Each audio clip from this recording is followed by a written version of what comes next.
Buenas noches, le damos la bienvenida a todos los que nos escuchan a través de la internet, en nuestra página web www.jesucristoesperanzaygloria.com.be.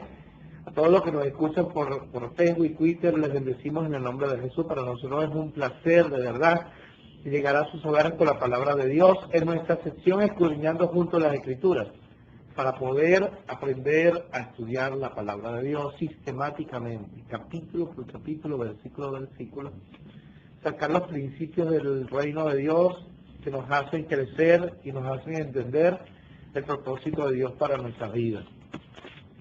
Bueno, sin más, el año pasado, pues habíamos suspendido las clases por diciembre, porque algunos iban a viajar, y ya volvimos a retomar nuestra lectura o nuestra escudriñar de la Escritura. Y quedamos en el capítulo 23. ¿De qué? A ver, ¿qué ha hablado el capítulo 23 de Mateo sin leer? Sin ver. Hoy estaba hablando de lo que dice la doctrina de los fariseos, ¿no? Los fariseos, cuando Jesús Pero no una doctrina, sino que Jesús estaba hablando había un diálogo. No era un diálogo, llegó allí y le estaba hablando a la gente. Ajá. Y entre ellos estaban los fariseos, los escribas, Claro, exacto. Y empezó, a confrontar. No a enseñar una doctrina, sino a confrontar. A sacar el corazón a la vista de los religiosos. Sí, pero no decían, enseñaban cosas buenas, pero no lo hacían. De hecho, Jesús les dice que hicieran todo lo que ellos les dijeren, porque eran autoridades. Acuérdate que el nuevo pacto no había llegado por cuando Jesús no había muerto. Entonces todavía la ley estaba y el sacerdocio levítico estaba operando. O sea, que la autoridad de Dios como ungido estaba operando en ellos. O sea, que debían obedecer la autoridad. Sin embargo, el Señor le dice, no imiten sus hechos, porque dicen y no hacen. No hay nada peor de una persona que no es íntegra, que también enseñan y dicen cosas pero que ellos mismos no lo viven. Una cosa es la enseñanza y otra cosa es la enseñanza práctica. Y cuando nosotros sabemos que cuando nosotros podemos conocer algo pero no vivirlo en el sentido de que no es algo que se ha hecho, que me ha tocado mi alma o me ha tocado mi espíritu, que se ha hecho una verdad absoluta en mi vida. Por lo tanto, yo no practico algo que es irrelevante para mí.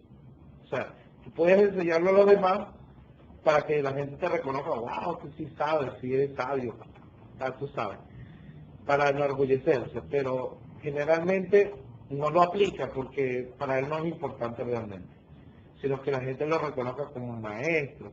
Lo que pasaba con los fariseos en el tiempo de Jesús, el sacerdocio que había en ese tiempo, eran que a ellos les gustaba mandar a la gente a hacer, pero ellos no lo hacían. ¿Me entienden? Y eso sí es terrible.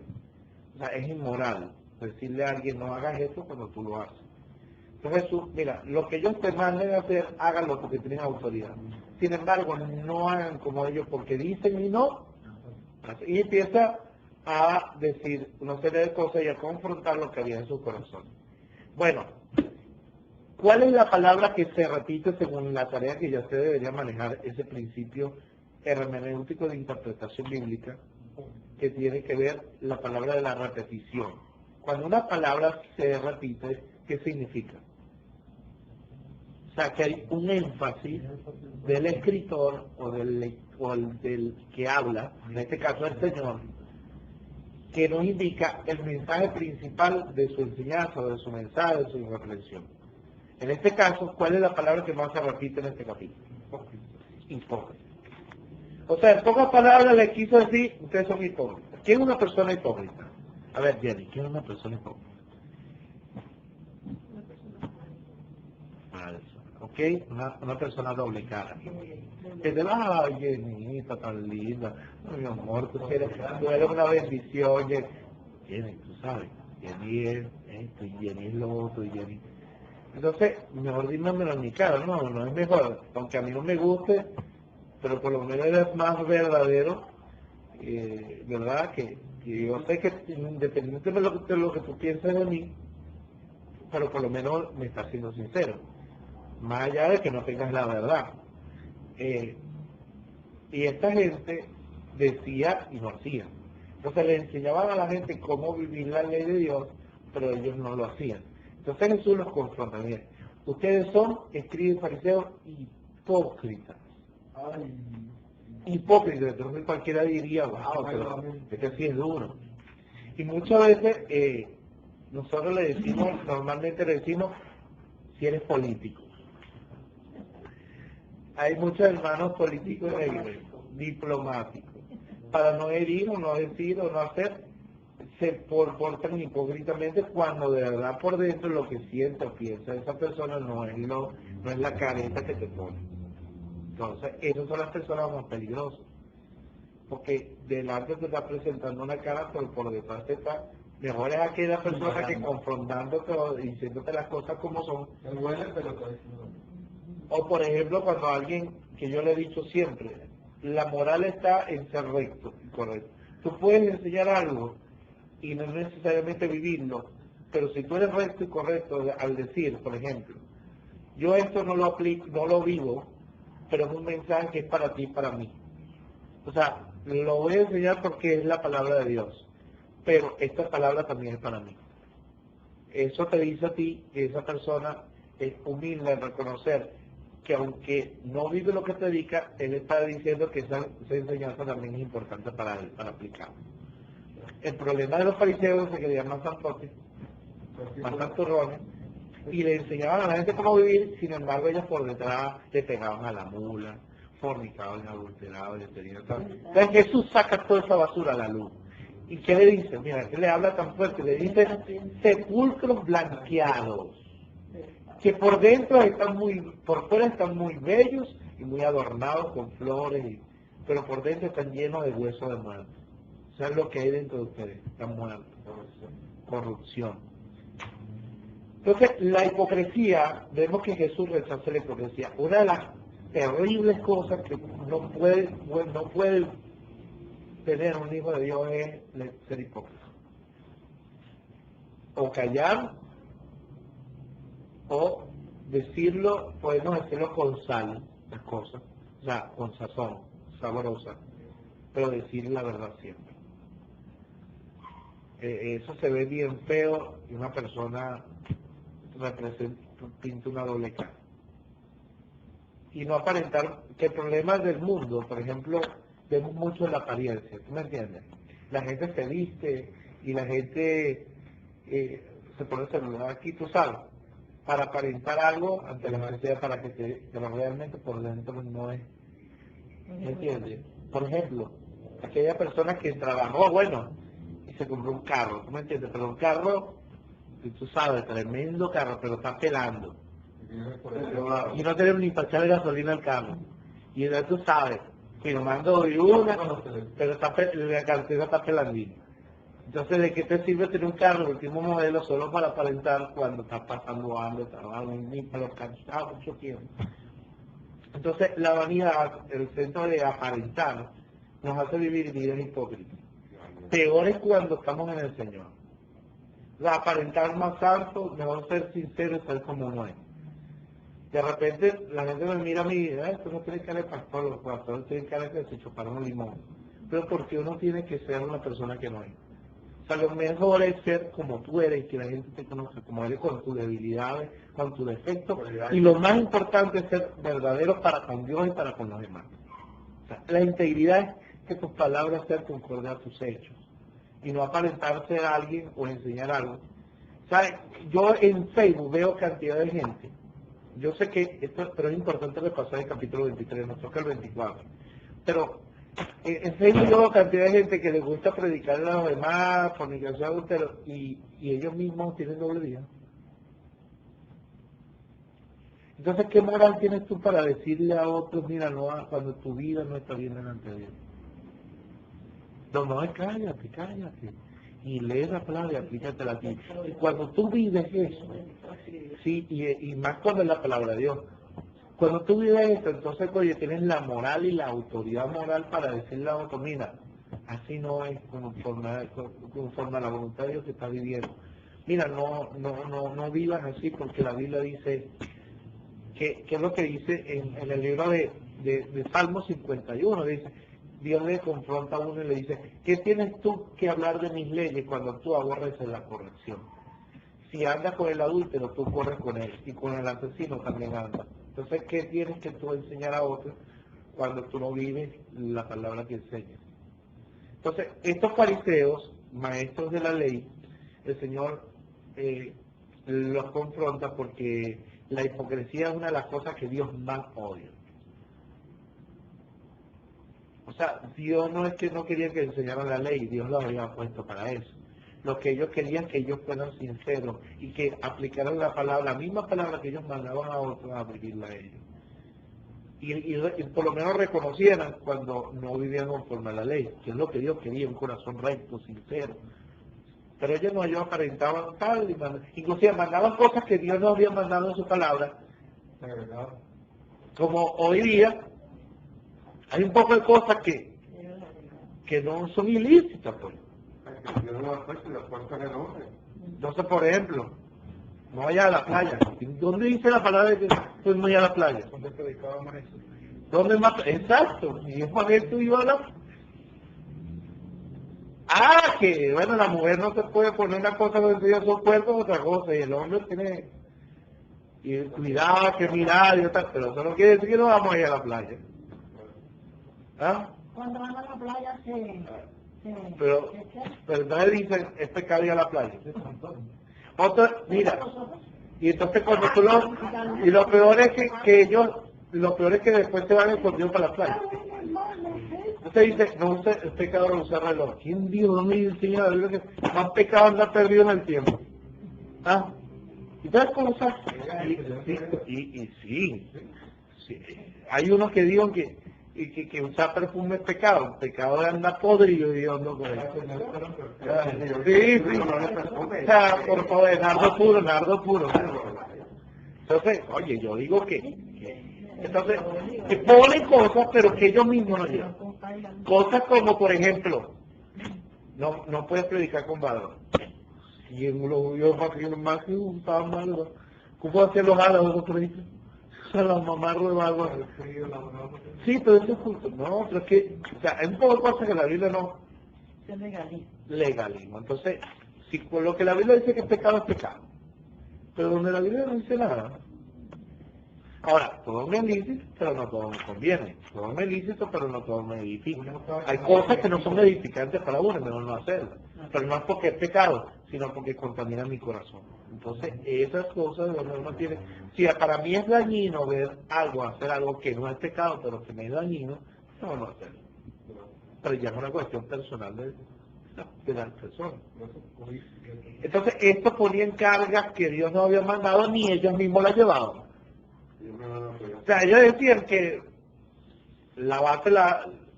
comer sin lavarte las manos era pecado. Se están muriendo de hambre y de la mano sucia. ¡Ay! Tienen un pedazo de pan y no hay agua. ¿Qué hacen? Entonces ellos ponían carga que ellos mismos no hacían, porque ellos llegaban de la calle y comían y entonces le mandaban a hacer los otros lo que ellos mismos no hacían. Eso es inmoralidad y eso es hipocresía, falsedad. Y él lo ha definido Jenny, falsedad. Un hipócrita es un falso, una careta. ¿Sí? Lo mejor es ser sincero para con Dios. Yo siempre le he dicho a ustedes, díganle a Dios cuáles son sus debilidades, seanle sinceros. Si tienen que decir, ayúdame Dios, que aquí yo sea sincero, porque no hay otra cosa que Dios, que te creas el más santo cuando sabes que dentro de ti las cosas no están bien. Lo mejor es ser sincero para con Dios y para con los demás. ¿Me entiendes? Que lo que tú proyectes a los demás sea la obra de Dios, de la transformación de Dios, o sea, la santidad que Dios produce. No una careta que se la tira en Santico a la iglesia y gloria a Dios, oh, gloria a Él. Y sale de esta puerta de la iglesia y ve a esta mujer con la minifalda y dice, mamacita, se están perdiendo todas. Entonces está tirando de Santico en la iglesia. Y hay gente de doble vida, hipócrita. No. Busca ayuda, para decir sincero. Mira, yo no tengo este problema. entonces aceptar delante de Dios, Dios, mira esta situación en mi vida. Peor es un líder hipócrita. Y este es el caso de Mateo 23, que ellos nunca, o sea, les gustaba aplicarle la Biblia a los demás, pero ellos no se lo aplicaban a sí mismos. Y es lo que Jesús dice, no hagan. Hay gente que le gusta enseñar, hablar, es mejor aprenda primero, aplícaselo a usted y aplíqueselo a los demás. Es lo mejor.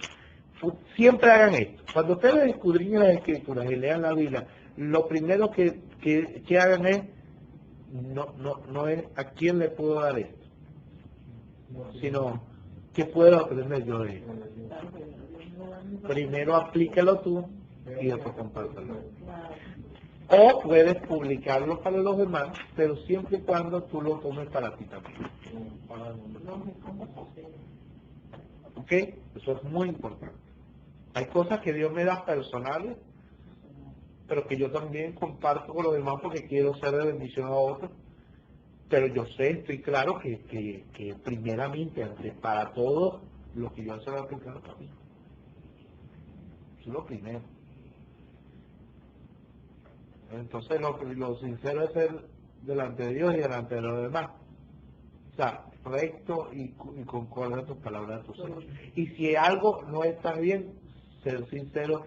Y si tú estás en un área, tú ves que tu vida no está recta en esa área, y ves a otro que está en no seas tú el que lo controla. Porque no es moral, es inmoral. Es hipócrita hacer eso. Cuando tú mismo no lo aplicas a tu vida. Entonces la otra persona lo va a ver en ti y va a decir, pero ¿qué tienes tú que decirme a mí? No eres tú. Inmediatamente. ¿Qué es lo que dice Mateo 7, cuando dice no jugué para que no sea juzgado? En el sentido de, porque dice, si tú ves que tu hermano tiene la paja, déjame quitarte la paja que tiene en tu, no ves la viga que tienes en el lado tuyo, hipócrita, él mismo lo dice, hipócrita. Saca primero la vida que tiene, entonces verá bien para sacar la paja de tu hermano. Entonces, para corregir a los demás, ustedes que están creciendo en el servicio, alguna vez tú vas a ver a un hermano en una situación, en una debilidad o en un pecado, que tú vas a querer confrontar. Eso es normal en cualquiera que conozca la palabra. Pero nunca lo hagas si en su condición su vida no está conforme a la corrección que va a dar. ¿Ok? Porque con la misma vara con que mides, serás medido. O sea, tú lo harás con otros, pero otros vendrán a ti y te dirán, pero mira, abusador. Señalan al abusador. ¿Te acuerdas de esa propaganda? Señalan al abusador, abusador.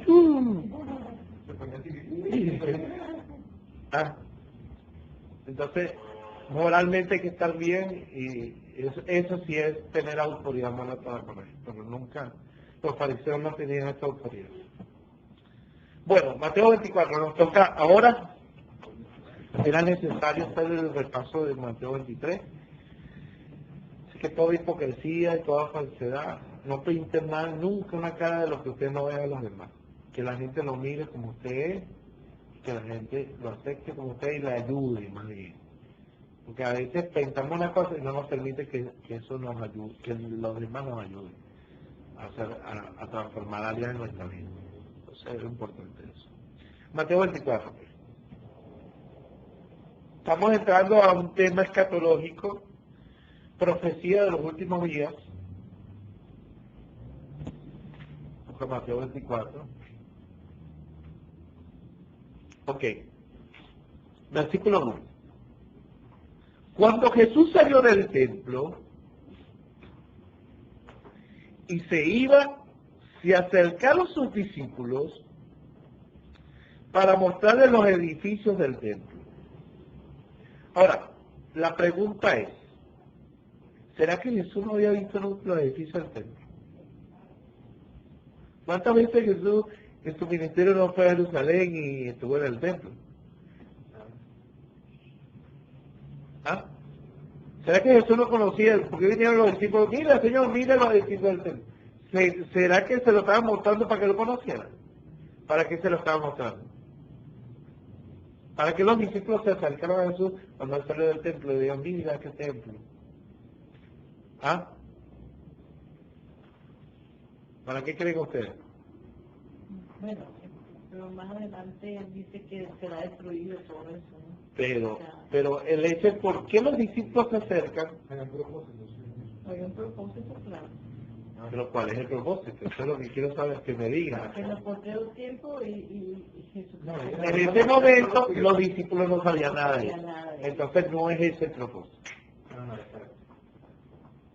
Miren, hermano.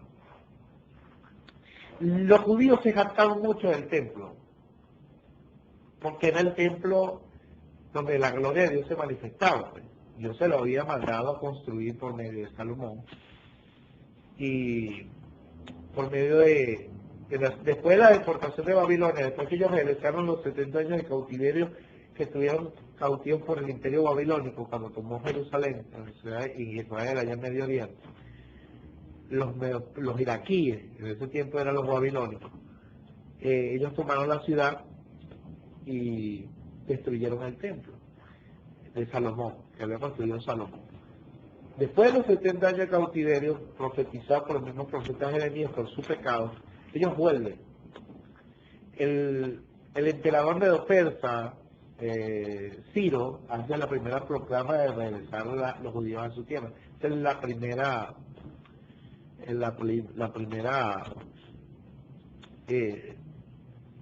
regreso, el primer retorno. Se llama la expedición de los judíos de regreso a su tierra. Y en la segunda, ya con el rey Artajerjes, o Darío, hace la proclama a Nehemías para regresar. Pero primero, de Nehemías regresa Esdras. Y Esdras viene, que era ya la cuarta expedición de regreso, y ellos empiezan a construir el templo, que es conocido como el templo de Zorobabel o el templo de Josué. Que después el rey Herodes, cuando al imperio romano, después del imperio griego, vino al imperio romano, y el rey Herodes, puesto por Roma, remodeló ese templo. Por eso es conocido también como el templo de Herodes. Dice la historia, o los que conocieron el templo de Herodes, entonces la historia, que el templo había sido restaurado a una belleza, piedras preciosas, mucho oro, era espectacular. Y que ellos querían mostrarle a Jesús, es decir, qué grande es el Dios de Israel que nos dejó este templo, no que lo conocieran. Señor, verdaderamente este templo, míralo, es la grandeza, el Dios de Israel que nos ha dado este templo. Y miren lo que el Señor empieza a decir. Porque todo judío tenía su esperanza en el templo porque ahí se sentaría el Salvador, el Mesías Rey. Jesucristo estaba ante ellos como el Mesías Rey. Y le dice, mira Señor, aquí te has de sentar. Mira la gloria del Dios de Israel, este esplendor del templo, ahí te vas a sentar tú. No es que conoce el templo, nunca he visto, qué bello este templo. No. Señor, aquí te has de sentar. Porque ellos esperaban, recuerdan los pasajes que hemos leído anteriormente, que Pedro no quería que Cristo, Señor, no te hagas daño, no vayas a la cruz, que eso, que vas a morir. Y entonces Jesús le dijo, apártate de mí, Satanás, me des tropiezo. O sea, me eres adversario, no es que era el diablo. La palabra Satanás significa adversario, me estás adversario. Apártate de mí, Satanás, o adversario, me eres tropiezo. Porque no estás poniendo tus cosas en la mira en las cosas de Dios, sino en las de los hombres. Porque ellos esperaban que Jesucristo los libertara del imperio romano y que tomara el reino, que era prometido en las Escrituras. ¿Qué pasó? Jesucristo en la primera venida no vino a eso. Él vino a establecer o a morir por los pecadores como el Cordero de Dios, a ser sacrificado por los pecadores. Esto los discípulos no lo entendían muy bien, no estaban claros. Y él le dice, Señor, mira el templo donde te has de sentar. Y mira lo que el Señor sigue diciendo. Versículo 2. Respondiendo él, les dijo, ¿veis todo esto? ¿O veis todo el templo que me están mostrando? De cierto os digo que no quedará aquí piedra sobre piedra que no sea derribada. Señor profetizó que este templo que ustedes se están mostrando no es donde yo me he de sentar. Esto va a ser derribado. ¿Ustedes están viendo ese templo? ¿Me están mostrando donde yo? No, ahí no, eso va a ser derribado. ¿Cuándo se cumplió esto? En el año 70 después de Cristo, ya Jesús había muerto y resucitado, los apóstoles que estaban predicando el Evangelio por todo el Imperio Romano. Y General Tito, los historiadores, bien lo narra el historiador Josefo, judío, usted ve en Roma, si alguna vez Dios le permite ir a Roma, me invita. Hay un arco en Roma que se llama el Arco de la Victoria. Y hay un alguien, sí, en su luna de miel, ¿no? Y ahí en el marco está tallado la victoria de Roma sobre Jerusalén. Está en jeroglífico, que es la manera de contar la historia en imágenes. Y están los trofeos, y está la menorá, que es las 7 velas que aparece, que usted la ha visto, que lo usan los judíos, que es la menorá que se usaba en el templo de Jerusalén. Bueno, cuando los judíos destruyeron en el año 70 después de Cristo, por el general Tito, creo que estaba el emperador Diocleciano, reinando en Roma, creo. El general Tito, en nombre del César, o del emperador Diocleciano, derriba el templo, cumpliéndose esta profecía del Señor Jesús. Cuando mira esto, no quedará piedra sobre piedra que no sea derribada. Usted ha visto el muro de los lamentos, el muro de las lamentaciones. Entonces dicen, no, pero hay quedó piedra sobre piedra. Hubo piedra que no fue derribada. Pues no. Esa muralla era parte de un cerco o de un muro extra templo que construyó Herodes en la remodelación, pero no era parte del templo. Eran las murallas que rodeaban el templo.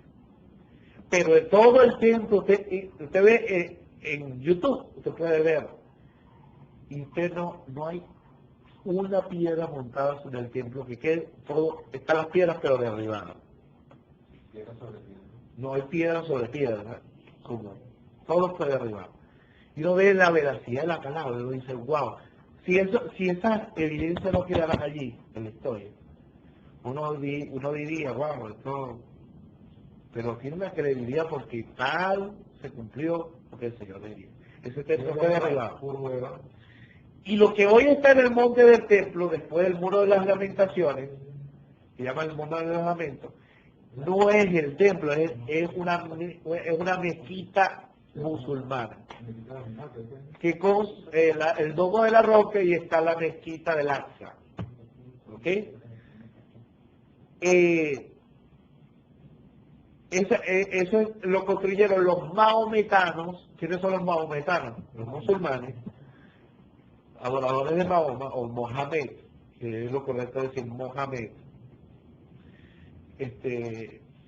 cuando tomaron Jerusalén y vinieron los cruzados. Ustedes han escuchado sobre los cruzados católicos, porque los papas querían tomar también Jerusalén. Y fue una lucha entre los musulmanes y los católicos por la tierra, y los católicos y los musulmanes dominaron la tierra. Lograron la victoria, ellos construyeron y levantaron. Años después, los que hoy conocidos como el Domo de la Roca, la cúpula que se ve ahí, Jerusalén es muy famosa, identifica Jerusalén. Para que no lo construyeran en el tiempo. Exactamente, si no los judíos lo hubieran vuelto a construir fuera de tierra. Exactamente. Pero la Biblia dice que ahí debe ser construido el tercer y último templo, el templo de Ezequiel 47 y 48. El templo de los días finales. Ahí es donde el Señor se sentaría. ¿Okay? En la profecía de Ezequiel, sí, y la Biblia te da los planes de detalle, en Ezequiel, capítulo 30, adelante. Bueno, ahí sí es donde, pero ellos creían que era en este templo porque ellos pensaban que el tiempo de su primera venida era el tiempo de su reino. Ahora, ¿cómo pensar reinar con carne mortal? Y por eso es que hacen estas tres preguntas. Ya va, vamos a Bueno, el anticristo se va a tentar pero también, ¿no?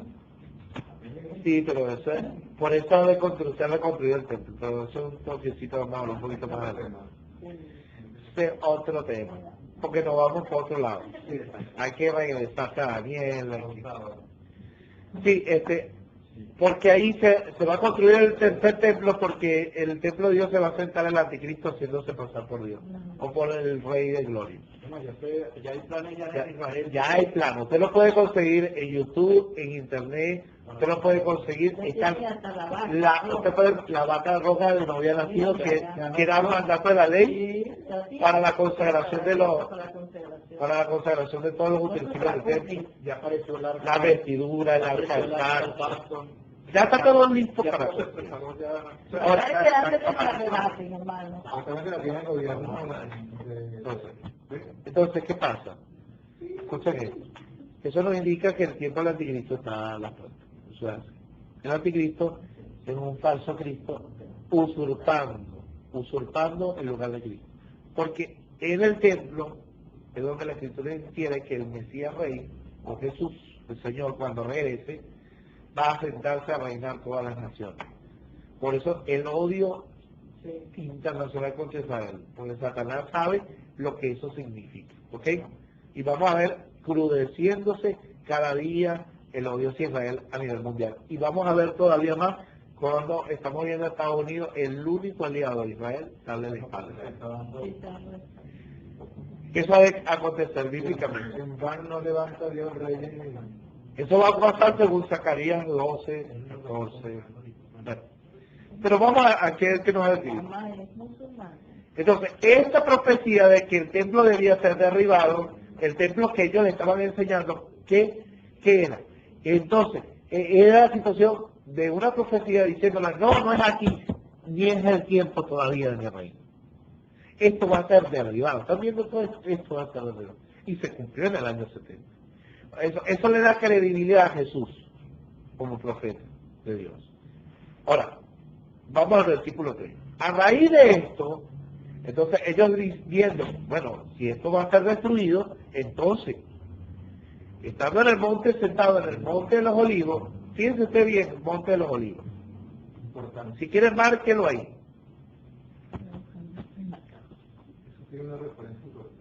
Muy importante. ¿Por qué el Señor, después que sale del templo, los dirige al monte de los olivos? Me imagino que los discípulos, cuando el Señor les profetiza la destrucción del templo, dicen, entonces, ¿cómo va a pasar? ¿Y cuándo entonces tú vas a reinar? Si vas a destruir el templo, entonces tú no puedes reinar, porque el Mesías debe ser. Entonces ellos se fueron pensando, me imagino, en esta cuestión, y Jesús ya sabía por dónde venían ellos, y Él los fue guiando hasta el monte de los olivos, conocido también como el monte de los olivares. ¿Por qué se conocía el monte de los olivos? Porque había muchas matas de olivo, de aceitunas, que se sentaban allí. Este monte de los olivos está justo al frente del templo de Jerusalén, o donde está la mezquita ahorita musulmana, o el domo, la cúpula, la roca. Ok, seguimos.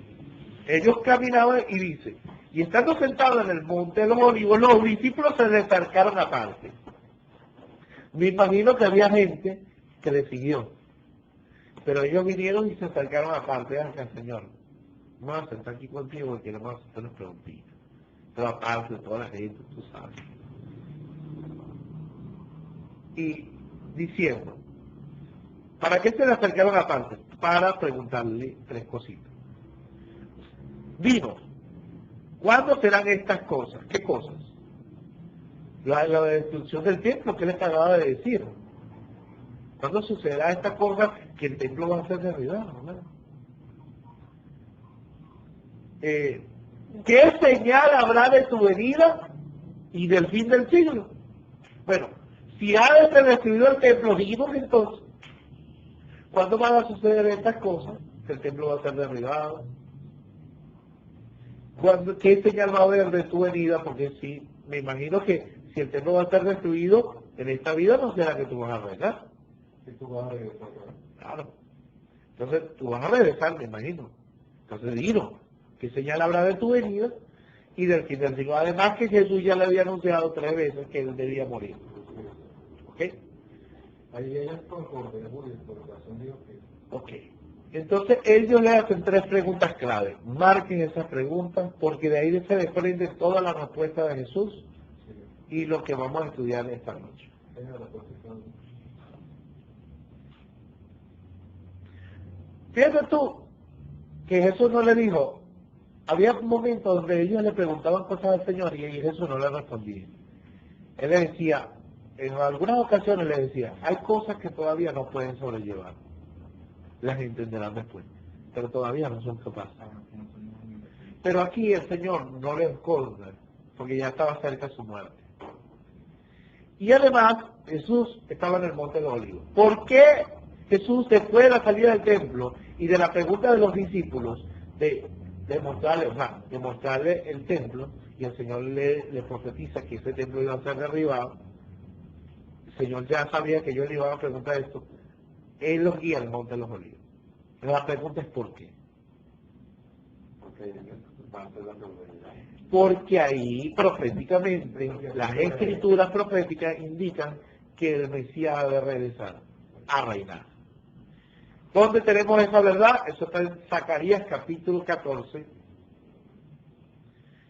versículo 5. 4 y 5.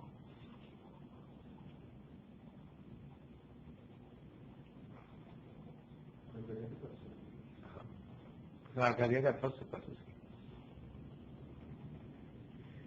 Dice, y pondrá su pie en el monte de los olivos, y el monte se partirá en medio. Así será la gloria con que regresará el Señor. O sea, pero lo más tremendo, que nosotros ya 2000 años después, podemos en la historia ver cómo el templo se fue derribado tal cual Jesús dijo. O sea, es el cumplimiento exacto de la palabra. Y lo más tremendo es que cuando el Señor empieza a darle las señales de su venida, 2000 años después nosotros tenemos ya el cumplimiento de la palabra. Eso le da credibilidad al Señor. Es decir, verdaderamente lo que el Señor ha dicho se está cumpliendo. O sea, esa segunda venida también se va a cumplir. ¿Okay? Si paramos un momentico ahí y vamos al libro de los Hechos, el capítulo 1, y ahí eso lo he explicado a ustedes, pero es bueno volver a recalcar esto. Cuando hablamos de la diferencia de la segunda venida y el arrebatamiento, entonces, bueno, esto lo tocamos. Capítulo 1. Ajá. Si vemos el versículo 6, el título dice la ascensión, o el arrebatamiento de Jesucristo. Esta ascensión, el Señor sube a los ángeles. Mira el versículo 6, la pregunta que le hacen. Entonces los que se habían reunido le preguntaron diciendo, Señor, ¿restaurarás el reino de Israel en este tiempo? Fíjense usted, el reino de Israel. Porque en Jerusalén ha de reinar el Israel. Por eso en la cruz le pusieron Jesús Nazaret, rey de los judíos. ¿Ok? Ellos le preguntan, habla del reino. ¿Ok? Ojo con esa pregunta. Y él le dice, no le toca a vosotros, a esta generación. Porque mucha gente usa este versículo descontextualizándolo para decir, pero no le toca a nadie saber los tiempos y las razones. O sea, le está respondiendo a ellos, en aquella generación, hace 2000 años atrás, a la pregunta del versículo 6. Restaurarás el reino de Israel en este tiempo. O sea, el tiempo hace 2000 años atrás. Y Jesús en el versículo 7 le dice, no le toca a vosotros saber los tiempos y las razones que el Padre puso en su sola potestad. No es para ustedes. No les toca a ustedes saber eso. El Padre sabe a quién tú la vas a... No es que eso es explicable a todos los tiempos, es para la gente de aquel tiempo. Entonces, bueno, él le habla de la venida del Espíritu Santo, que recibirían poder. Y versículo 10. Y estando ellos con los ojos puestos en el cielo, entre tanto que él se iba, el arrebatamiento de Jesús, así como él fue arrebatado, nosotros también. He aquí que pusieron junto a ellos 2 varones con vestiduras blancas, 2 ángeles, los cuales también le dijeron, varones Galileos, ¿por qué están mirando el cielo? Este mismo Jesús, diga conmigo, este mismo. El mismo Jesús, el mismito que está siendo levantado al cielo, que ha sido tomado de vosotros al cielo, así vendrá como la habéis visto ir al cielo. con cuerpo, él resucitó con cuerpo, no es espíritu. O sea, él fue tomado y ellos están mirando, y los ángeles, ¿por qué miran al cielo? Así mismo, como les venir, vendrá, visiblemente. No es una visión de un fantasma, el mismo Jesús que resucitó. Si ustedes miran, entonces nos está diciendo que así como se fue corporalmente, vendrá corporalmente, del cielo, yendo y viniendo al cielo. Fíjense usted esto, en el mismo hecho 1 nos da la importancia del hecho del Monte de los Olivos. Mire esto. Versículo 12. Entonces volvieron a Jerusalén desde el monte que se llama del Olivar, o el Monte de los Olivos, el cual está cerca de Jerusalén, camino de un día de reposo. Ellos volvieron, ¿dónde estaban? En el Monte de los Olivos, ¿dónde? Donde Jesús se levantó. Fíjense usted que Jesús ascendió al cielo desde el Monte de los Olivos. Y desde el Monte de los Olivos es donde Zacarías dice que regresaría.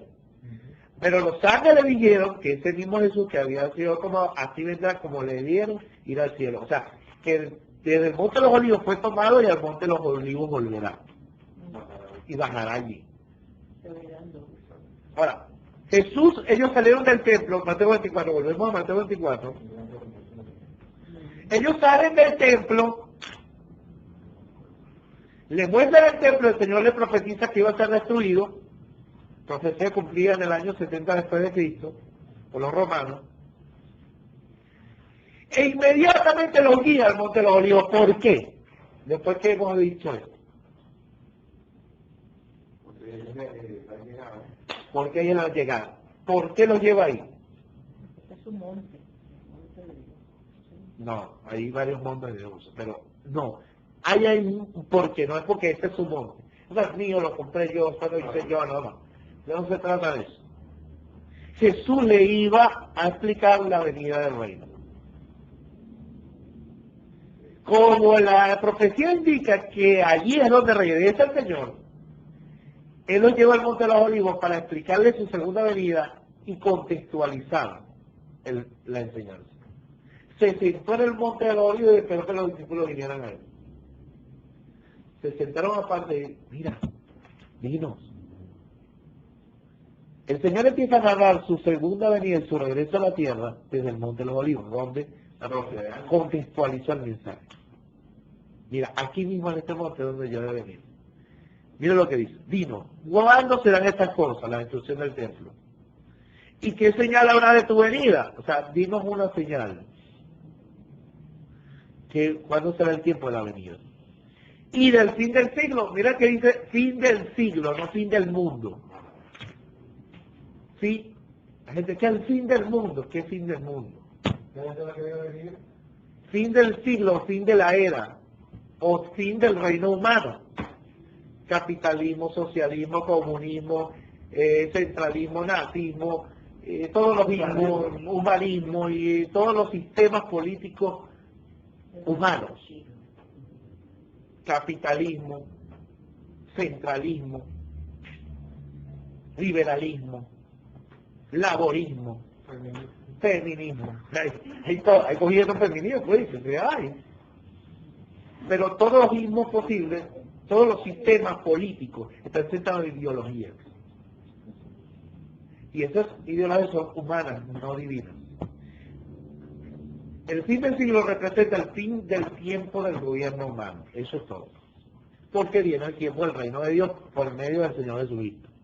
Reinará todas las naciones con vara de hierro. Reino, no democracia, nadie va a votar por él, teocracia. Monarquía divina. Entonces, fíjense ustedes, por eso es que estamos viendo los sistemas humanos caducados. Fracaso del socialismo, el fracaso del comunismo, el fracaso del capitalismo en la Europa y en Estados Unidos con la crisis del euro y del dólar. El fracaso del laborismo, el fracaso del liberalismo, ha fracasado todos los sistemas y lo han querido reformar. Y el socialismo del siglo XXI, o el comunismo del siglo XXI, o el neoliberalismo liberal, neoliberal, nuevo, liberal, nuevo liberalismo o liberalismo moderno. Es los mismos principios, pero reformados. ¿Me entiendes? Adaptados al contexto histórico. Pero es el mismo sistema ideológico. Vemos que han fracasado y van a seguir fracasando. Porque el hombre quiere gobernar sin Dios. O sea, cuando llegue el tiempo del fin del siglo, llegará el tiempo de la venida del Señor. El Señor reinará 1000 años en esta tierra. Y es después de 1000 años, después de la venida del Señor, es que Dios va a hacer cielo nuevo y tierra nueva. Ahí sí viene el fin del mundo. El fin del mundo no va a ocurrir hasta 1000 años después de la segunda venida de Cristo. Así que olvídense del fin del mundo. Lo que sí va a haber es juicio sobre los pecadores, que es lo que vamos a ver ahora. ¿Ok? El Señor le preguntó, dame señal de tu venida y del fin del siglo. ¿La venida para qué? Para establecer el reino, ¿no? ¿Ok? Entonces respondió Jesús. ¿Qué respondió Jesús? Las 3 preguntas.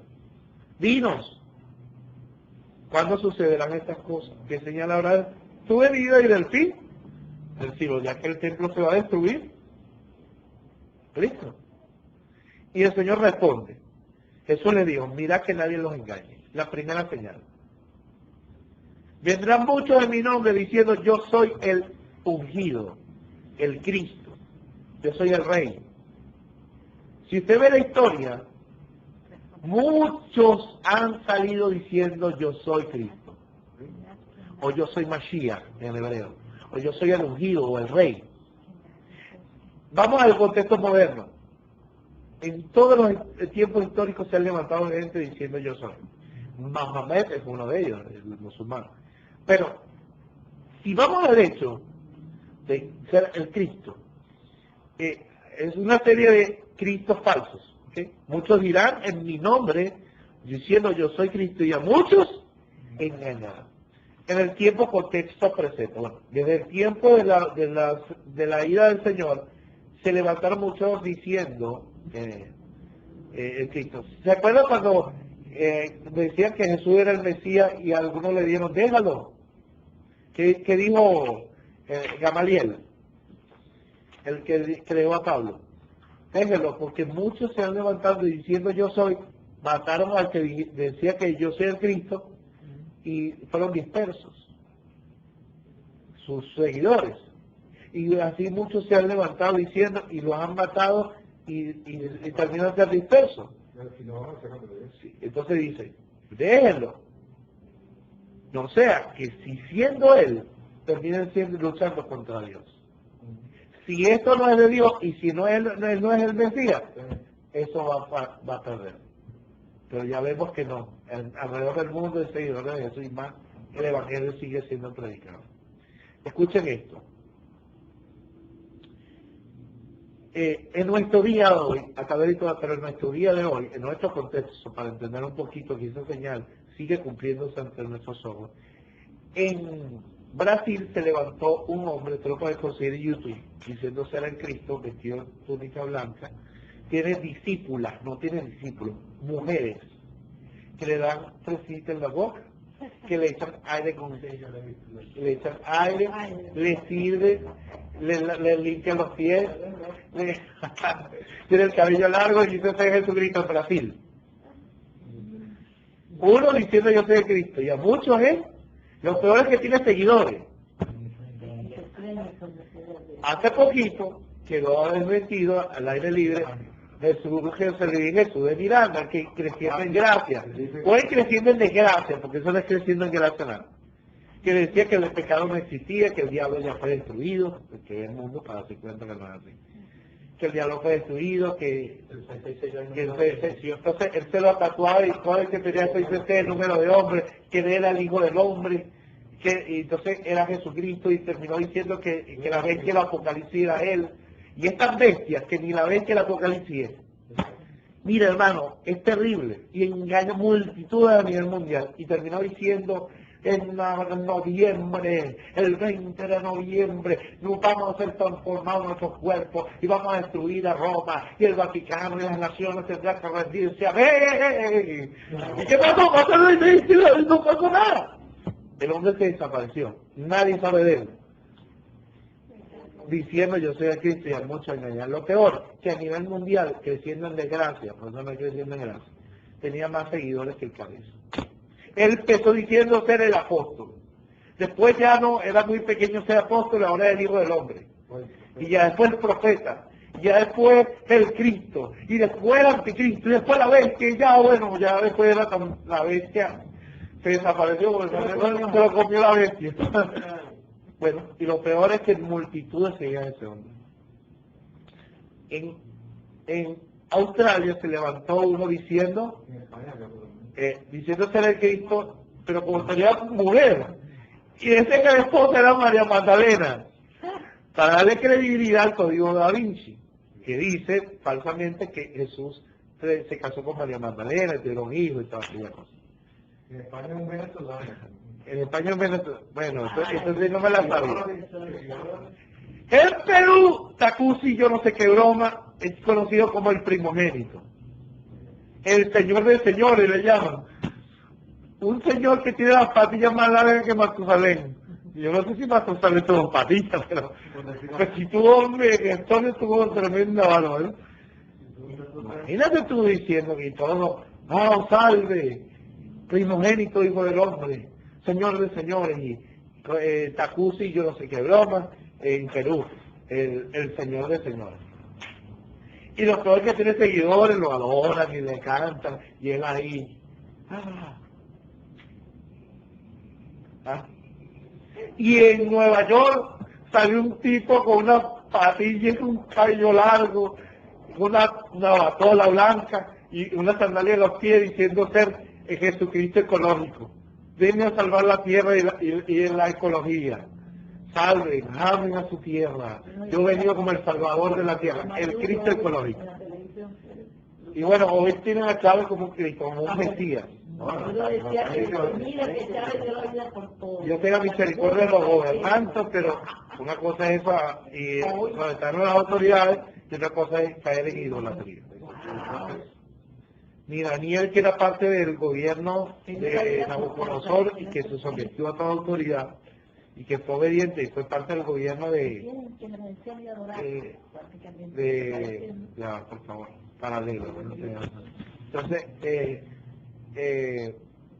le obligaron, cuando lo obligaron a arrodillarse ante la estatua de Nabucodonosor, ¿qué hizo Daniel? No, se abrió, que no podía adorar a otros dioses, sino al rey.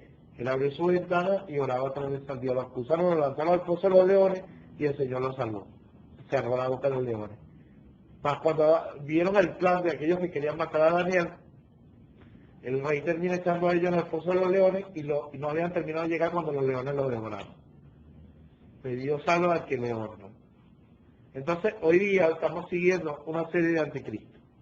Y eso viene desde los días de la partida del Señor. Eso no es nuevo. ¿Ok? Pero cada día es más. Y fíjense lo que Jesús sigue diciendo. Esta es señal de su venida. Porque Él está respondiendo a la pregunta. ¿Qué señal habrá de tu venida? ¿Ok? Mira que nadie los engañe. Porque vendrán muchos en mi nombre diciendo, yo soy el Cristo, y a muchos es. Y oiréis de guerras y rumores de guerras. Mirad que no os turbéis. Porque es necesario que todo esto acontezca, pero aún no es el fin. Porque se levantará nación contra nación y reino contra reino, y habrá pestes y hambres y terremotos en diferentes lugares.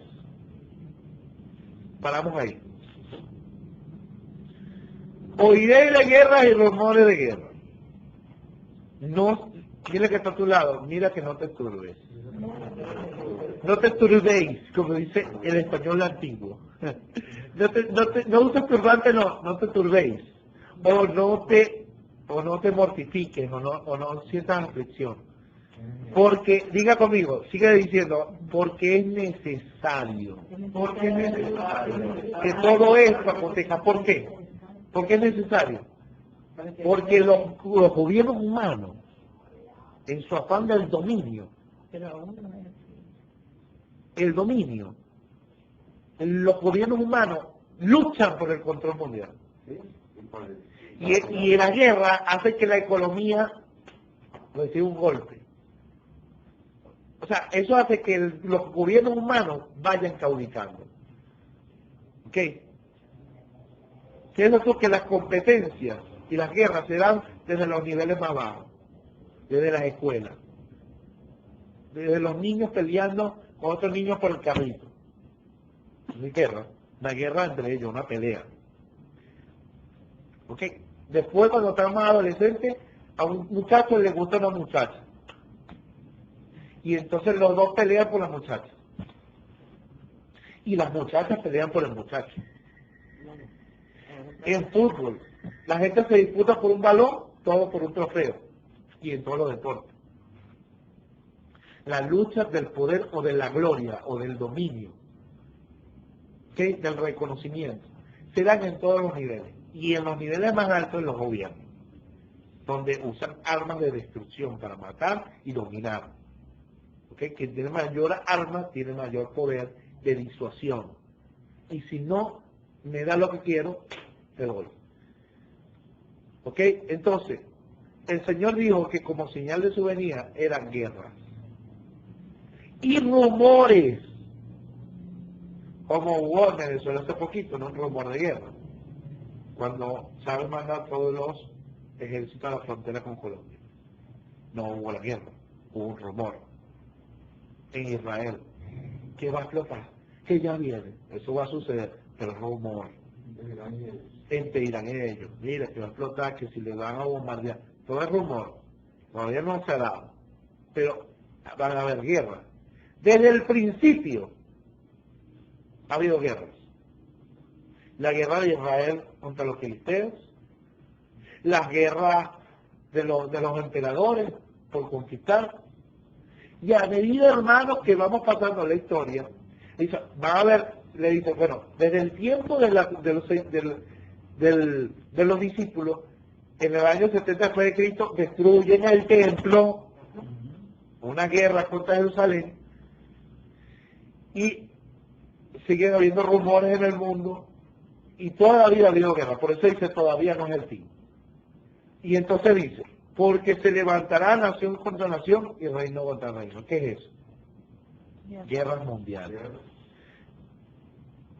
Solamente ha habido dos guerras mundiales. Guerra y rumores de guerra desde el tiempo del Señor o antes del tiempo del Señor ha habido. Pero a medida que nos acercamos a los días de la venida del Señor, las guerras y rumores de guerra han aumentado de tal manera que han llegado a dos guerras mundiales. La primera guerra mundial casi destruye el antiguo sistema, ¿ok?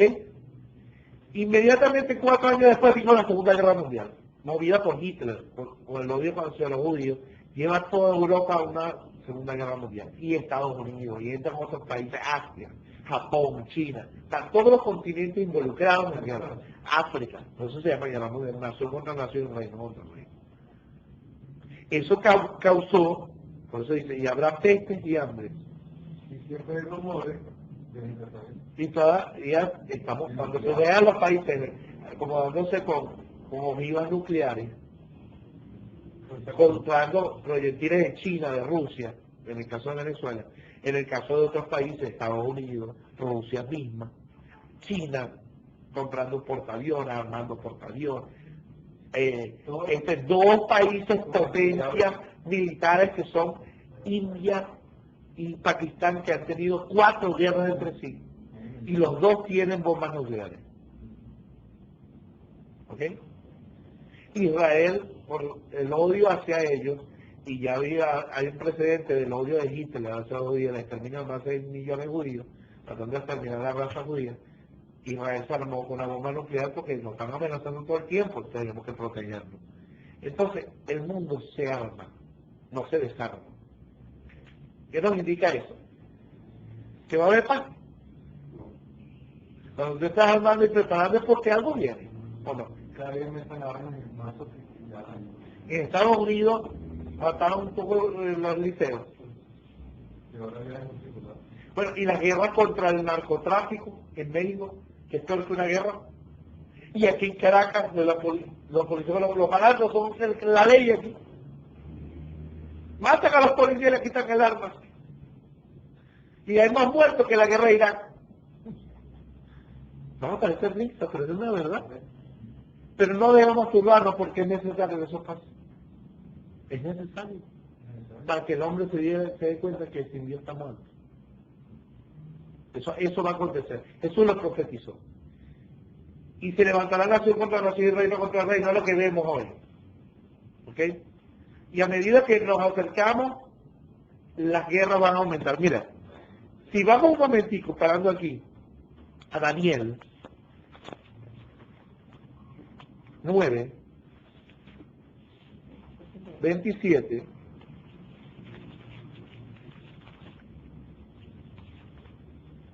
sí, Dios es un Dios de paz, no quiere guerra, pero el odio del hombre, Dios y él dijo que era necesario, así que no nos debemos perturbar que eso pase.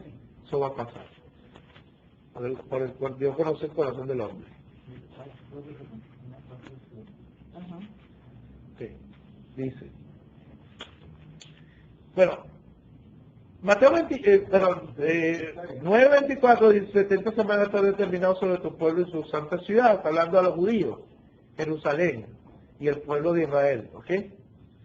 Para terminar la prevaricación, poner fin al pecado y expiar la iniquidad, traer la justicia perdurable, enseñar la visión y unir al santo de los santos. Okay, da un término de 70 semanas proféticas de año. Que por la gracia de Dios, Dios ha aguantado el tiempo hacia la salvación de Israel para darle oportunidad a los no judíos de salvación. Cuando vamos al versículo 26, dice, y después de las 62 semanas se quitará la vida del Mesías. O sea, Daniel 9:26, dentro de las 70 semanas profetiza la muerte del Señor. Se quitará la vida del Mesías, mas no por sí. Esto fue dado 400 años antes de Cristo. ¿Okay? Porque Jesús no había... Y mira cómo se cumple la palabra tal cual. Lo mataron, mas no por sí, lo crucificaron. Y el pueblo de un príncipe que ha de venir, diga conmigo, el pueblo de un príncipe que ha de venir destruirá la ciudad. ¿Quién es el pueblo del príncipe que ha de venir? El príncipe ha de venir el anticristo. Y el pueblo es Roma. Destruirá la ciudad y el santuario, que es el santuario del templo. Ya estaba profetizado antes de Cristo que el santuario iba a estar destruido. Jesús lo anuncia también. Lo ratifica en Mateo 24. Y fíjense lo que sigue diciendo. Destruir el santuario y su fin será con inundación. Hablando del príncipe que ha de venir, el fin. Será con inundación hasta el fin de la guerra durará la devastación. Mire, hasta el fin de la guerra durará la devastación. O sea, que las guerras, mientras haya guerra en la tierra, van a venir devastaciones. Y solamente cuando Dios ponga fin a la guerra o a la justicia perdurable o al reino de Dios, que es la última guerra, la guerra de Armagedón, viene la justicia, termina las devastaciones. Dios va a reinar con justicia en la tierra. Por eso nuestra esperanza no puede estar puesta en ningún sistema político, ningún hombre. Porque la gente espera que un hombre le solvente la situación del país. Ni oficialismo ni oposición. Escuchen algo. Hermano, no sirve para nada. Son los intereses humanos, personales. Escuchen esto. Nosotros, porque el mundo está esperando que alguien nos resuelva los problemas. ¿Por qué la gente vota? Para que solvente los problemas del país, para que administre el Estado, para que traiga la justicia, que no. ¿Qué pasa, hermano? Que cuando el hombre pone su esperanza en el hombre, el problema es que todos aquellos hombres que tienen su esperanza en un político o en un hombre van a poner su mirada en el anticristo. Aquella persona que no tiene a Cristo, porque el arrebatamiento debe suceder primero. Entonces, ¿qué pasa? Que cuando no miramos al Señor y esperar que va bien anhelar que el reino de Dios, pedirle a Dios. Por eso dice en el Padre Nuestro, venga a nosotros tu reino. Porque, hermanos, sin Dios este planeta es injusto. Los policías se venden por precio. Los jueces prevarican por precio, por intereses políticos. Y es lo que vemos en el mundo. Entonces, hasta el final de la guerra, por eso dice, es necesario que aconteça. El hombre sin Dios reinando es muerto. ¿Qué pasa? Él dice, se levantará nación contra nación, reino contra reino, y habrá pestes y hambre y terremotos en diferentes lugares. Miren esto, 2000 años atrás. Y esto se empezó a cumplir ahorita, desde la venida del Señor, de la partida del Señor. Pero ha ido en aumento. Fíjate tú que el terremoto de San Francisco, que es devastador. Pero cuando tú veías un terremoto cada 5 años, cada 10 años, una cosa bien lejos. ¿No? Porque la gente dice, no, pero siempre ha habido terremotos. Claro que ha habido toda la vida. En el tiempo de Usías, rey de Israel, hubo un terremoto. Siempre ha habido. Pero no en diferentes lugares y no seguidos, no convulsionados. La Biblia dice que para los días finales, porque sí se ya anunciaba que la tierra se tambalearía como un ebrio.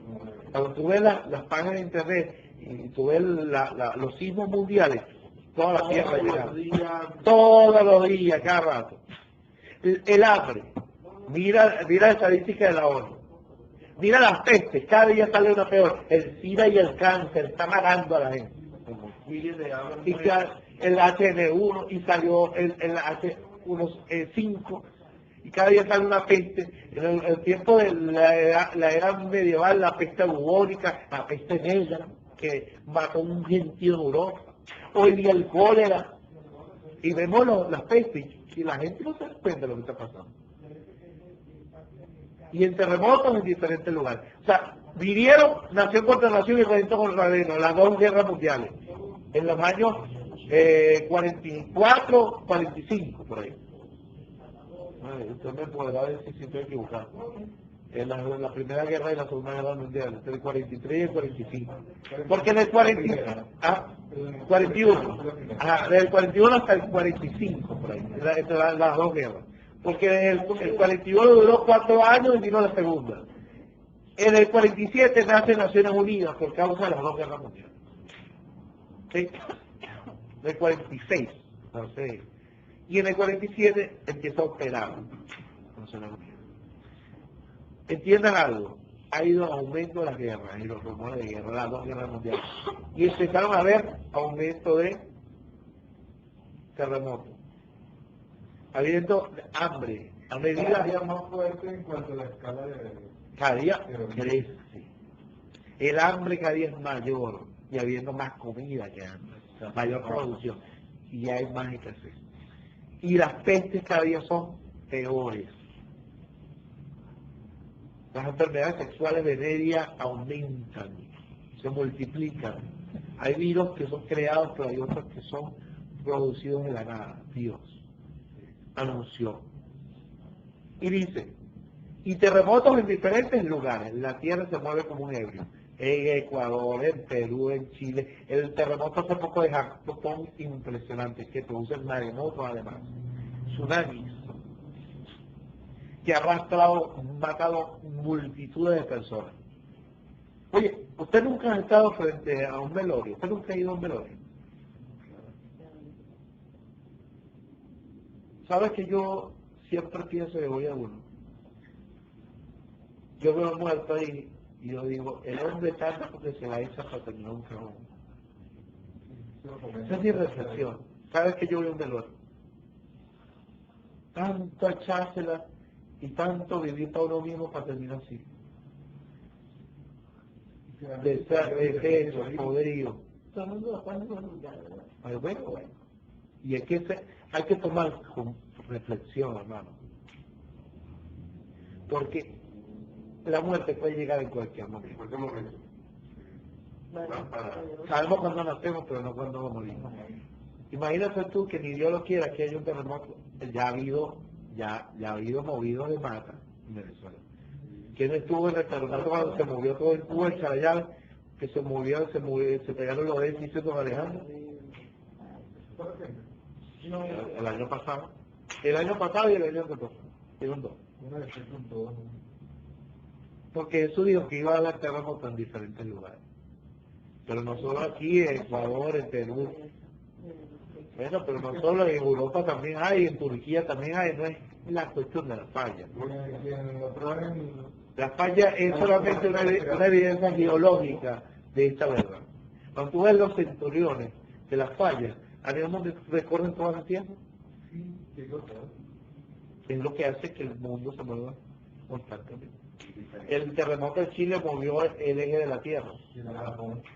Y los días se cortaron. Pero siempre ha habido terremotos, pero van en aumento y son más frecuentes. Lo que está pasando ahora, que se están derritiendo Los polos. y entonces todos están Y eso es otra señal que no está aquí. Es una señal que no está aquí. Porque en Apocalipsis dice que las islas desaparecerán de su lugar. Eso quiere decir el incremento del mar por el derretir de los polos. Mi hermana llegó en la Inglaterra. Ahorita serán desaparecerán. O sea, serán tapadas. Ahorita los montes serán movidos. O sea, la habla de las islas. A más clara, y van en aumento, porque está el Señor diciendo, como señal de su venida, a partir de su partida, iban a aumentar. Iban a ir a aumento. Ya lo vamos a decir por qué. Veamos. Versículo 8. Y todo esto será principio de dolor. Ahora es que viene lo bueno. ¿Será que la palabra de Jesús o la profecía de Jesús no es evidente entre nosotros? No le podemos dar credibilidad a que Jesús vuelve. Y vemos que las señales que Dios... Y esto no es el arrebatamiento. En la segunda venida. El arrebatamiento en cualquier momento va a suceder, porque ha de suceder antes del juicio. Porque vamos a ver más adelante que su Dios que vendría gran tribulación, cual no lo ha habido desde el principio, ni el diluvio, que es lo que permitió la conformación de los continentes. Porque antes no había, era un solo bloque, por el diluvio. Sí, eso es, hasta científicamente está determinado. Los mares subieron, entonces miren esto. Digan conmigo, todo esto, lo que hemos hablado anteriormente, será principio de dolor. ¿Cuántos han parido aquí? Nada, ninguno. Nada los colegios no críticos porque todavía no es eso.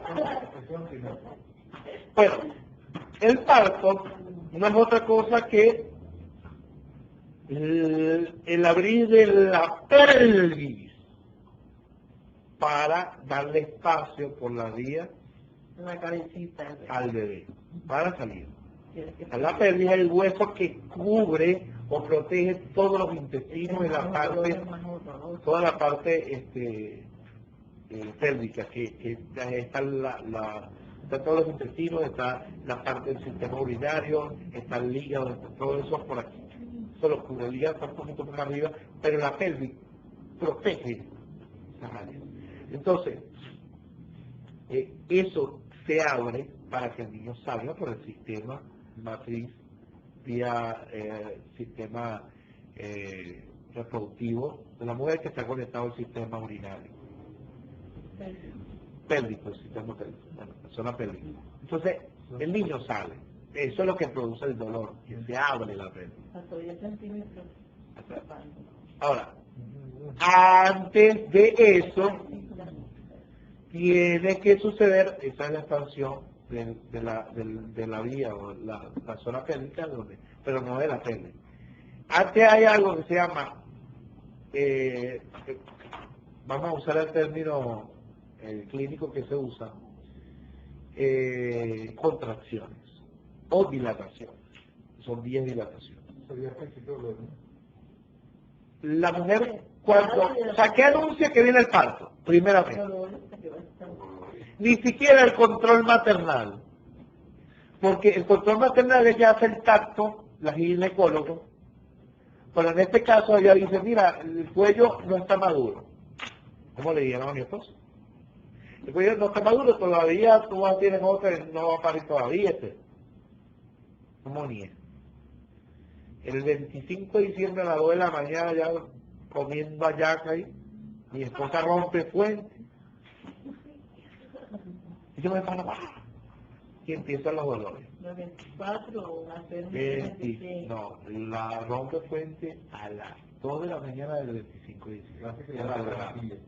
De 25 no, y los 24 nació a las 12 del 25. No, el 25, las 12 de la noche del 24 es el 25.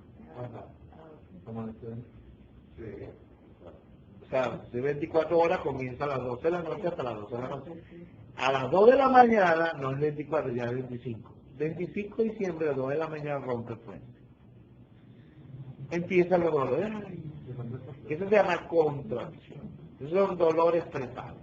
O conocidos principios de dolores de parto. Trabajo de parto. Es lo que indica que ya se acerca el nacimiento.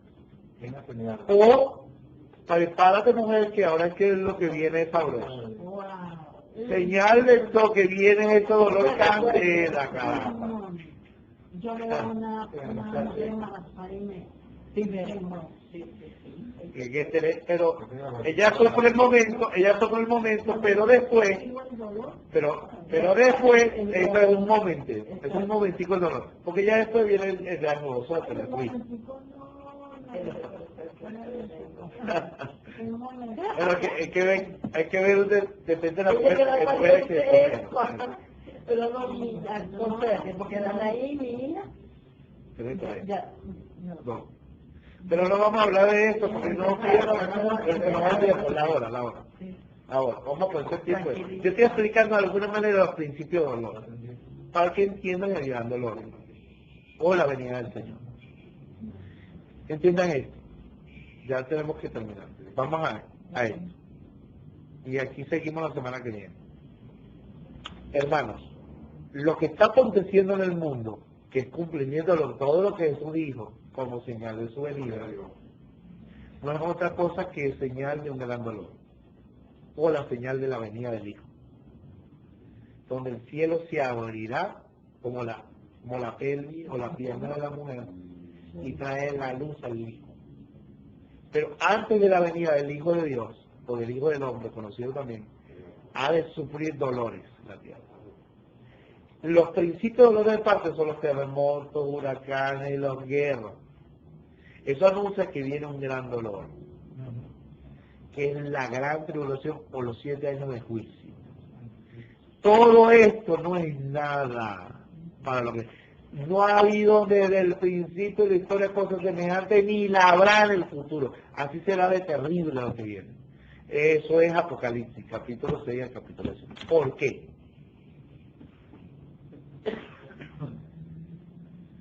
Porque Dios no ama al hombre, es mentira, Dios lo ama. Porque por eso le he dado 2000 años de oportunidad de arrepentimiento, de predicación del Evangelio. Él envió a su Hijo a morir por el pecador. Dios no quiere la muerte del pecador, sino que se salve. El problema es que el hombre sigue en su pecado. Y la paga del pecado es muerte. Dios está... Entonces, la ira de Dios no es otra cosa que la justicia de Dios. Después de que el hombre rechaza el perdón, ¿tiene qué? Por eso todavía los que me escuchan a través de la internet, hay tiempo de arrepentimiento. Veamos ante nuestros ojos el cumplimiento de las profecías que anuncian la llegada de Jesucristo. ¿Ok? Todo esto nos indica, no es otra cosa que nos dice que llegó el tiempo de la venida del Señor. Está ante nuestros ojos. Pero va a estar presidido, o sea, ¿qué nos anuncia todo este terremoto, peste y hambre? Que viene un gran dolor, antes del regreso al Señor, que es los 7 años de ira, donde la tierra termina abriendo y derramándose el cáliz de la ira de Dios, que es la misma venida del Señor. Él pisa el lagar de la ira del Dios Todopoderoso. Apocalipsis 19, del 11 al 21. ¿Por qué? Porque Dios le ha dado oportunidad al hombre de arrepentimiento. Y ya nos dice que el tiempo de la venida del Señor está cerca. Por eso los planes del templo están listos. Porque en medio de la tribulación el anticristo hará que se construya el templo. En la primera mitad donde va a haber paz en el Medio Oriente, porque el anticristo va a hacer un plan de paz con los árabes y los judíos, que nadie lo ha podido hacer. Están paz y seguridad. ¿Y qué dice? La señal de paz y seguridad vendrá sobre ellos destrucción repentina. 1 Tesalonicenses capítulo 5. Entonces, a medida de todo este principio de valores, lo que viene es peor. Para nosotros no, porque tenemos promesa de salvación. El arrebatamiento de la iglesia debe venir. La Biblia dice que Dios no nos ha puesto para ira, sino para alcanzar la salvación por medio de nuestro Señor Jesucristo. Pero justificados pues por la fe, tenemos paz para con Dios por medio de nuestro Señor Jesucristo, tenemos paz. De que la esposa del Cordero, la iglesia, no será porque hemos sido perdonados. La ira es para aquellos que han rechazado la salvación. Por eso es que hay que seguir predicando, o sea, con los jueves, los martes, hay que seguir dándole. Ustedes en el autobús, en la plaza, en el carro, háblenle. Ahora, cada quien tendrá que dar cuenta delante de Dios. ¿Vemos ante nuestros ojos cumplimiento o no? Tú sabes que cuando el terremoto de Japón, para terminar, cuando el terremoto de Japón, yo estaba viendo anodado y se me salieron las lágrimas. Y el Señor me dice, ¿de qué lloras si tú sabes que eso va a acontecer? Si tú no hablas y no dices lo que yo enseñé, al llamar al hombre, al pecador, al arrepentimiento, yo voy a demandar su sangre de tu mano, porque tú conoces la verdad. Y empecé a escribir el tema de acontecimientos mundiales a la luz de las promesas o de las profecías de Jesucristo. ¿Ve que lo que Jesús se dijo se está cumpliendo? Entonces, la venida del Señor es real como lo que Él anunció. Entonces, hermanos, ya nuestra partida está próxima, pero eso no quiere decir que nos vamos a ensimismar ya que el pecador se va. No, ahora es que más que predicar. Ahora, cada quien, se acepta o no, Nosotros por lo menos cumplamos nuestra parte de anunciar el amor de Dios, para que el amor de Dios liberta. ¿Okay? Entonces, gloria a Dios porque su venida está cerca. Y es más, es necesario, hermano. A pesar de que mucha gente va a morir, 3/3 de la población mundial, solo va a quedar 1/3 o 1/4 pedazo. Un pedazo de la torta va a quedar de la población de 7.000 millones de personas que hay hoy. Yo a veces veo muchachitas bonitas, feas, muchachitos bonitos, feos, en el metro, de toda clase, gorditos, bonitos, con colorcitas y dinero y pobre y con plata y sin plata. Y pensar que mucha de esa gente va a morir, ¿no? Todo por su pecado, por querer vivir la vida sin Dios, sin aceptar el regalo de la salvación. ¿De qué sirve vivir para algo que no? Sí, pero ahí donde nos toca, pero nos toca anunciar. Si tú no anuncias que... no, claro. 7.000 millones de personas. Imagínate cuántos son 3/3 de la población mundial. Pero ¿sabes qué? Porque si seguimos así, este planeta va a desaparecer de la nada. Dios tiene que traer el reino de Dios, la justicia de Dios. No hay nada mejor que Dios gobierne la tierra, que el hombre saque su mano de ahí. Pero dice la Biblia que la iglesia reinará con Cristo. Gloria a Dios. Por eso se llama la esperanza de gloria. Reina. Bueno, le invitamos a todos los que nos escuchan a volver a Jesucristo, a arrepentirse de sus pecados y volver a Jesús, que es vida. Jesucristo es la vida eterna. Padre, en el nombre de Jesús te damos gracias por aprender en esta noche tu palabra. Qué buena y qué verdadera es tu palabra, cuando la vemos cumpliendo en nuestros ojos. Eres verdadero. Sea Dios veraz y todo hombre mentiroso. Y te damos gracias, Señor, porque tu palabra es verdad. Te pido que nos ayudes, que nos sigas enseñando y que nos enseñes a crecer. Gracias por tu amor, por tu perdón, porque nos hemos arrepentido, hemos aceptado tu regalo de la salvación y de la vida eterna. Creemos que Jesucristo murió y resucitó, que está sentado a la diestra del Padre y que ha de venir otra vez. Gracias porque nos librarás de todo lo que viene sobre la tierra.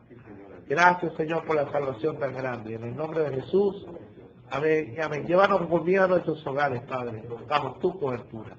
Amén. Dios la bendiga, Dios la guarde. Vamos a Dame.